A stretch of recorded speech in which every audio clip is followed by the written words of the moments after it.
Pemirsa, usai menuai polemik, pemerintah Provinsi Jakarta akan menghapus nama tersangka tindak pidana korupsi timah Harvey Mois dan istrinya Sandra Dewi dari daftar penerima BPJS Kesehatan yang dibiayai pemerintah. Penataan ulang terkait penerima BPJS Kesehatan yang dibiayai Pemprov Jakarta telah dilakukan sejak 2020 lalu. Polemik terdaftarnya terpidana korupsi timah Harvey Mois dan istrinya Sandra Dewi sebagai peserta BPJS Kesehatan dibiayai pemerintah memasuki babak baru. Pejabat Gubernur Jakarta Teguh Setiabudi menegaskan telah menghapus Harvey Mois dan Sandra Dewi dari kepesertaan BPJS Kesehatan yang dibiayai pemerintah dengan revisi regulasi Pergub nomor 46 tahun 2021. Harvey Mois yang telah divonis 6 tahun 6 bulan penjara menurut Dinas Kesehatan Jakarta masuk dalam program Jaminan Kesehatan Nasional Pemprov Jakarta yang merupakan implementasi Universal Health Coverage tanpa memandang status sosial ekonomi warga yang berKTP Jakarta. Kelayakan kriteria administratif seperti memiliki KTP Jakarta dan bersedia dirawat di kelas 3 oleh perangkat daerah setempat, yakni lurah atau camat sebagai peserta penerima bantuan iuran PBI APBD. Namanya Harvey Mois dan Sandra Dewi akan langsung hilang apa menunggu Pergub itu direvisi dulu, Pak? Ini yang sedang kita follow up.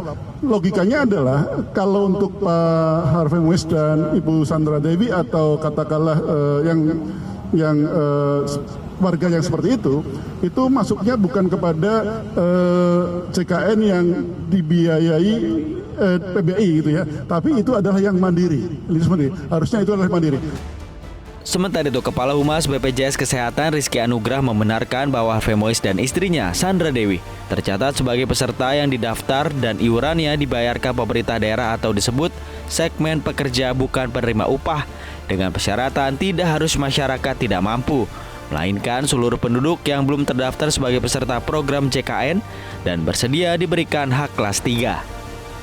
Sejak 2018, Pemprov DKI Jakarta sudah berhasil mewujudkan Universal Health Coverage atau UHC yang lebih cepat daripada target yang ditetapkan pada saat itu, yaitu tahun 2019. Begitu juga dengan peserta atas nama Harvey Mois dan juga Sandra Dewi. Mereka didaftarkan oleh Pemprov DKI Jakarta menjadi peserta JKN di segmen PBPU yang dibayarkan oleh Pemda. Penataan ulang telah dilakukan Pemprov Jakarta sejak tahun 2020 lalu agar jaminan pelayanan kesehatan yang tertuang pada Pergub nomor 169 tahun 2016 tersebut tepat sasaran dalam segmen penerimaan bantuan iuran jaminan kesehatan yang dibiayai oleh pemerintah pusat. Tim Liputan Metro TV. Terkait putusan ringan kasus korupsi timah Harvey Mois, sebelumnya Presiden Prabowo Subianto sempat menyayangkan atas hasil vonis dan meminta Kejaksaan Agung melakukan banding. Dan kita ikuti tanggapan para warga terkait hukuman vonis para koruptor ini, khususnya vonis ringan Harvey Mois.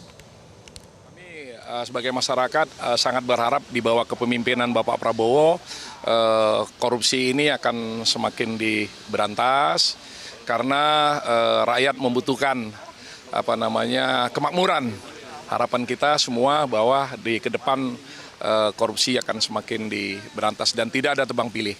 Merasa dilecehkan karena tidak adil. Kami ini bayar pajak tertib ya kan, cuman dipakai kayak gitu, hukumnya mak pleknya kayak gitu kan.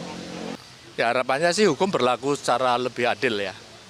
Jadi kalau memang dia korupsinya besar ya hukumannya lebih berat gitu kan.